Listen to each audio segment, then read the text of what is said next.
अस्सलाम वालेकुम स्टूडेंट्स, आज हम third application of Gauss's law के बारे में पढ़ेंगे जो कि है electric intensity between two oppositely charged parallel plates. यहाँ पर हमने दो पैरेलल प्लेट्स को कंसिडर किया है जिनकी थिकनेस हमने थोड़ी सी ज़्यादा ली है और चार्जेस को इनकी इनर सरफेस के ऊपर कंसंट्रेट कर दिया।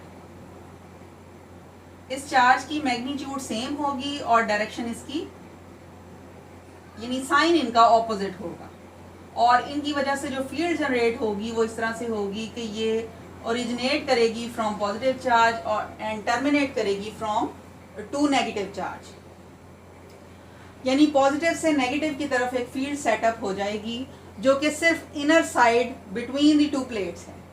अब हम चूंकि गॉसेस लॉ को यहाँ अप्लाई करना चाह रहे हैं तो उसके लिए हम उन्हीं स्टेप्स को फॉलो करेंगे जो हमने पिछले लेक्चर्स में डिस्कस किए थे। यानी पहला स्टेप हमारा ये होगा कि हम सरफेस चार्ज डिस्ट्रीब्यूशन को डिफाइन करेंगे। यहाँ पर हम सरफेस चार्ज डिस्ट्रीब्यूशन इसलिए कह रहे हैं क्योंकि हमने यहाँ पर चार्ज जो डिस्ट्रीब्यूट किया है वो inner surface of the two plates के किया है। तो इसकी डेफिनेशन हम इस तरह से करते हैं कि ये चार्ज पर यूनिट एरिया के इक्वल है।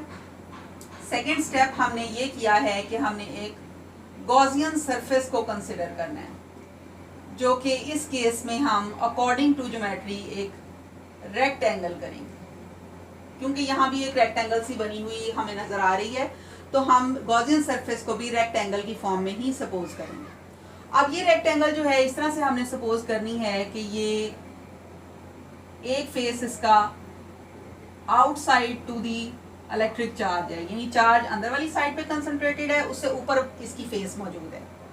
यानी हम अपनी आसानी के लिए इसको 1, 2, 3 एंड 4 फेसेस में डिवाइड कर लेते हैं।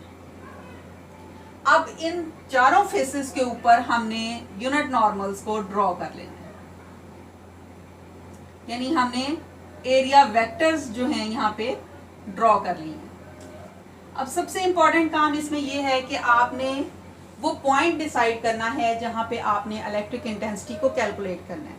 तो सपोज यहाँ पर P पॉइंट इस फेस के ऊपर मौजूद है जो कि बॉटम फेस है, थर्ड फेस है। अब बारी बारी हम इन चारों साइड्स की कंट्रीब्यूशन ऑफ इलेक्ट्रिक फ्लक्स को कैलकुलेट करेंगे। फाई 1 जो है उसके लिए E1 A cos of theta 1। अब ये जरा गौर से डायग्राम अगर आप देखें तो चार्ज जो है वो इनर सरफेस के ऊपर है, तो चार्ज के वजह से जो फील्ड लाइंस जनरेट हो रही हैं वो भी इनर साइड पे आ रही हैं, यानी बाहर वाली साइड पे कोई फील्ड मौजूद नहीं है जो कि इस साइड ए के अंदर से गुजरे। सो E1 इज इक्वल टू 0 और ये पूरी क्वांटिटी आपके पास इक्वल टू 0 हो जाती है, क्योंकि प्रोडक्ट में अगर कोई एक भी चीज 0 हो तो पूरी प्रोडक्ट का आंसर 0 हो जाता है। सेकेंड फेज के लिए हम इसको कैलकुलेट करेंगे तो ये E2A cos ऑफ थीटा 2 होगा। अब यहाँ E की डायरेक्शन ये वाली है और A की डायरेक्शन ये वाली है, तो दोनों के दरमियान एंगल बन रहा है 90 डिग्री का, यानी आपके पास ये वैल्यू हो जाएगी E2A cos ऑफ 90 डिग्री और cos ऑफ 90 चूंकि इक्वल टू 0 होता है इसलिए ये पूरी प्रोडक्ट भी 0 हो जाएगी। अब यही सेम रीजन हम इस वाली फेस के लिए भी अप्लाई करेंगे, तो हमारे पास फोर्थ फेज का फ्लक्स जो होगा वो भी इक्वल टू 0 आ जाएगा सेम रीजन की वजह से। अब बाकी बची हमारे पास थर्ड फेज, तो थर्ड फेज के लिए हमारे पास ये वैल्यू है E3A cos ऑफ थीटा 3। अब यहाँ पर थर्ड फेज पर E और A की डायरेक्शन सेम है, यानी ये दोनों पैरेलल हैं, तो पैरेलल वेक्टर्स के दरमियान जो एंगल होता है वो 0 डिग्री का होता है और cos ऑफ 0 चूंकि इक्वल टू 1 होता है तो इसलिए आपके पास ये वैल्यू आ गई E3A। अब आपने टोटल फ्लक्स कैलकुलेट करना है ड्यू टू ऑल कंट्रीब्यूशंस, तो टोटल इलेक्ट्रिक फ्लक्स जो होगा वो इन सारी कंट्रीब्यूशंस का सम होगा। फाई 1 आपके पास 0 था, 2 भी 0 था, 3 आपके पास E3A था और ये आपके पास 0 था, यानी ये 2, 3 एंड 4 ये वैल्यूज आपने पुट कर। अब एंड रिजल्ट आपके पास ये आया कि ये E3A है। अब चूंकि कंट्रीब्यूशन हमारे पास यानी इलेक्ट्रिक फील्ड हमारे पास एक ही है तो यहाँ हम 1 2 3 की बजाय हम सिंपल E इंटू ए यूज करेंगे इलेक्ट्रिक फ्लक्स के लिए। थर्ड स्टेप उसके बाद हमने ये करना है कि हमने चार्ज को डिफाइन करना है।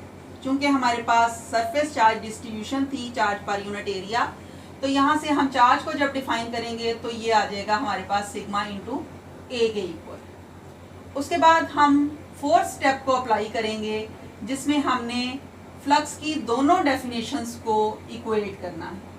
यानी एक डेफिनेशन हमारे पास ये वाली आ गई है और दूसरी डेफिनेशन हमारे पास गॉसेस लॉ की आती है कि 1/ε0 times the total charge enclose by the close surface equal होता है फ्लक्स के। यहाँ से हम Q की वैल्यू को पुट करेंगे जो कि सिग्मा इंटू ए है, और एक इक्वेशन हमारे पास ये वाली बन गई, दूसरी इक्वेशन हमारे पास ये वाली बन गई।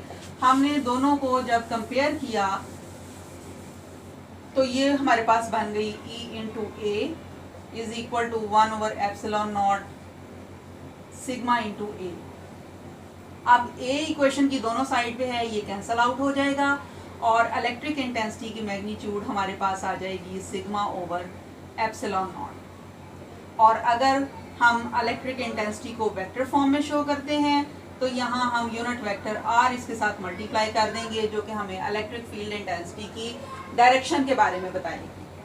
और इस ज्योमेट्री को अगर आप गौर से देखें तो डायरेक्शन ऑफ फील्ड जो होगी वो पॉजिटिव प्लेट से नेगेटिव प्लेट की तरफ होगी, क्योंकि फील्ड जो ड्रॉ हो रही है वो भी पॉजिटिव प्लेट से नेगेटिव प्लेट की तरफ होती है।